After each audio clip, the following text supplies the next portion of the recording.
Va ella patemimboe cuera. Kuangañamba pota página 65 Guaranime. Viernes 18 de septiembre de 2020. Seguimos trabajando para aprender palabras. Vamos aprendiendo otras palabras nuevas que están aquí. Ustedes tenían que practicar ya las anteriores. Vamos a ver qué tenemos hoy.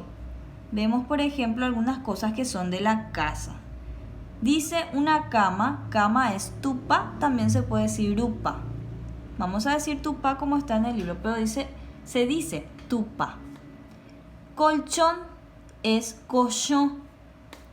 Mesa en guaraní se escribe igual, pero suena diferente. Mesa se dice en guaraní, mesa.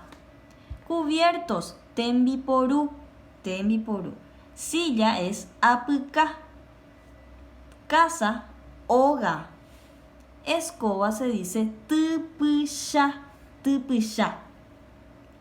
Un niño es un mitaí, con acento nasal en la A, mitaí. La niña, en cambio, es mitacuñaí, mitacuñaí.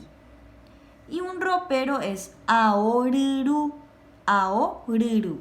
Todo junto entonces. De esa forma se dicen estas cosas que tenemos en la casa, aparte de los niños y niñas que también somos, o sea, son ustedes niños y niñas. En guaraní se dice de esta forma. Vamos a repetir estas palabras. Ya en guaraní directo.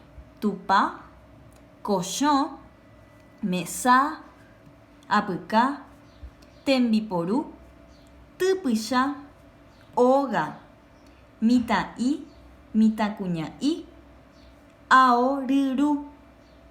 ¿Sí? Así van a ir practicando. Repitan el nombre de cada una de las cosas que estamos aprendiendo para poder usarlas. Por ejemplo, yo puedo decir she areco petei apuca. Yo tengo una silla. She colchón hoy sherupape. Mi colchón está en mi cama. She aipuru tembiporu. Yo uso los cubiertos. ¿Entienden? Van aprendiendo estas palabras. Después ya vamos a poder hablar o decir oraciones en guaraní de a poco. La única forma es practicando estas palabras, conociendo sus nombres en guaraní. Por eso que les pido que sigan practicando. Y entonces esa va a ser la tarea de hoy. En guaraní les voy a decir lo que les vengo diciendo también en la semana. Lávense las manos.